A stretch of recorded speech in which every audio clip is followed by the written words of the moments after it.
The 10-minute rule motion. Bambos Charalambous. Thank you, Mr. Speaker. I beg to move that leave be given for me to bring a bill to require the provision of comprehensive palliative care to those with terminal illnesses, including adults over the age of 60, to require certain public bodies to cooperate with hospices in the provision of palliative care, to make provision for support for those caring for individuals with a terminal illness and for connected purposes. I was moved to choose the subject of palliative care for my 10-minute bill following a visit to my local Health and Wellbeing Day Centre run by North London Hospice, where I heard an inspirational speech by Joy Watkins, who is a patient and user of the amazing facilities there. Joy said, "So what do I get from coming here to the hospice? My GP and hospital doctors are excellent, but they don't have the extra time to give. What I get here is the space, time and flexibility to talk through things with experts who know about living and living well with a good quality of life, help in dealing with the impact of a life-threatening or terminal illness, and also the chance to meet others like me and have an honest, supportive conversations and encourage each other." Joy and other patients, carers and staff are in the gallery today. Welcome, Joy and everyone. As the population grows older and lives longer, many will develop health conditions that could become a terminal illness. Macmillan Cancer Support have estimated that by 2040, older people will account for 77% of all people with cancer diagnosis. The number of people dying of cancer is also increasing and is expected to continue doing so. There is a real prospect of an unprecedented pressure on the already overstretched NHS. Palliative care needs to go hand in hand with hospital treatment and should be available for all people with advanced and progressive illnesses and with life-shortening conditions. Unfortunately, the provision of palliative care is patchy at best. Even those with a terminal illness are not being identified as being in need of referral for palliative care. In some regions, 1 in 4 people dying of cancer have never been referred for palliative care and have not been on a care register. For people with motor neuron disease, early access to palliative care is essential, as 1/3 of people with motor neuron disease die within a year of diagnosis. Sufferers should be able to plan ahead for their end-of-life care and ensure that their wishes are known. Research has shown that early referral for palliative care can improve the quality of life and lengthen it. Early referral also results in fewer admissions to hospital and helps carers by alleviating the stress and pressures they face. It cannot be right that palliative care funding is dependent on local care commissioning groups, ranging as widely as 1% to 50% of local hospices' costs from region to region. The figure for CCG funding of children's hospices is an average of only 10% compared to 30% for adult hospices. This week happens to be Children's Hospice Week, and the Rainbow Trust Children's Charity have identified that hospices save the NHS money by freeing up hospital beds, reducing the number of missed appointments, and helping parents, in the case of children with terminal illnesses, stay together by allowing them to manage their feelings better in a supportive environment. And I'm still staggered by the thought that many hospices only survive thanks to their own fundraising activities or the generosity of donors. We need to have a properly funded nationwide palliative care provision which is integrated with local authorities, community care providers and local NHS providers, so there is a comprehensive and coherent way of addressing end-of-life care. This bill will seek to do just that. There is still a big taboo about talking about end-of-life care, and there is limited understanding by the public as to what palliative care is and when such care would be appropriate. This is a challenge for all of us, but doctors and healthcare professionals could also benefit from training and greater understanding of the work that hospices do and what is available from palliative care. Better communication is needed and more sensitivity and empathy is required from health professionals when discussing end-of-life diagnosis and options such as palliative care. And one cannot underestimate the value of district nurses in providing care for the terminally ill. They build a trusting, supportive relationship with patients and their families and friends, making the patient's last few months as comfortable and as pain-free as possible. Many more district nurses are needed to provide this support. Palliative care is only part of the picture, and we cannot forget the role that carers provide in supporting their loved ones at the end of their lives.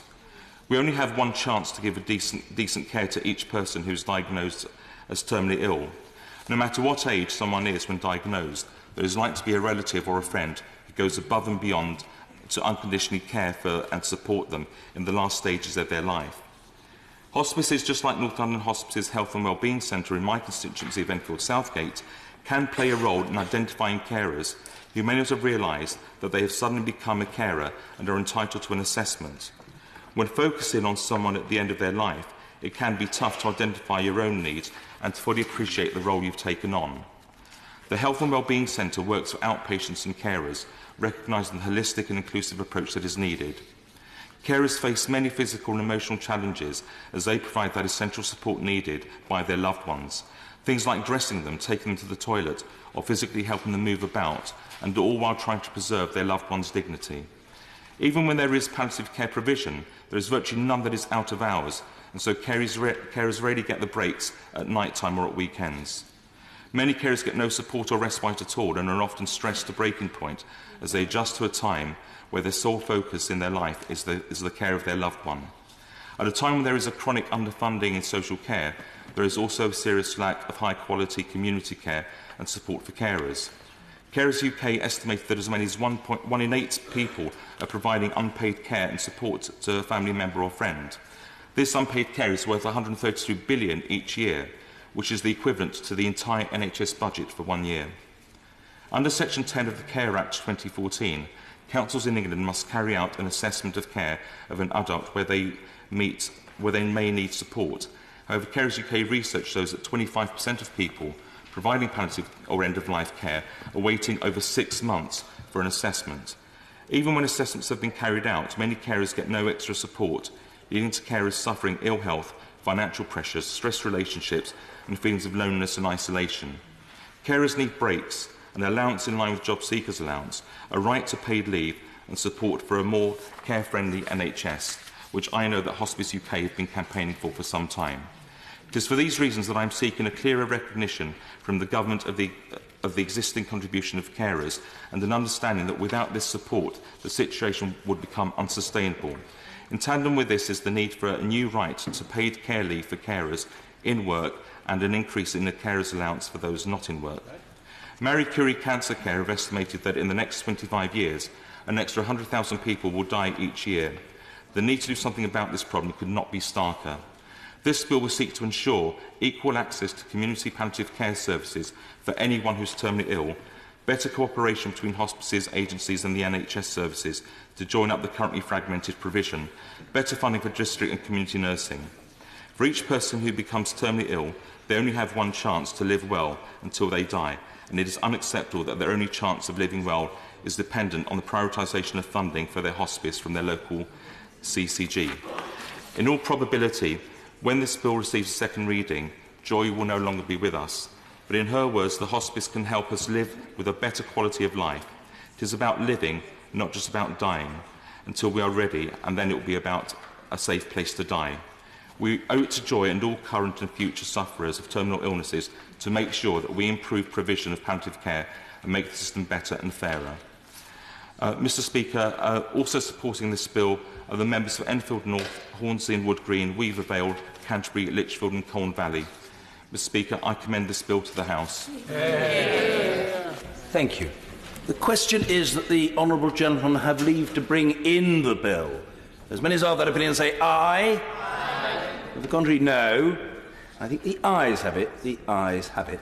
Who will prepare and bring in the bill?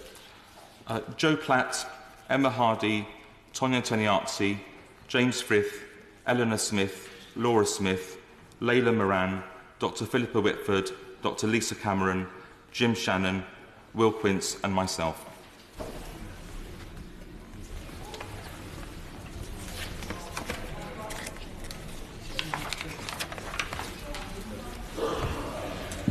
Bambos Charalambous.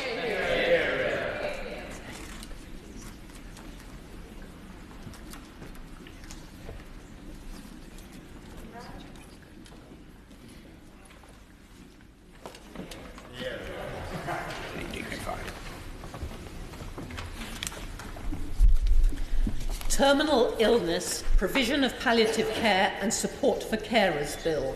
Second reading what day? 23rd November 2018. 23rd of November 2018. Thank you.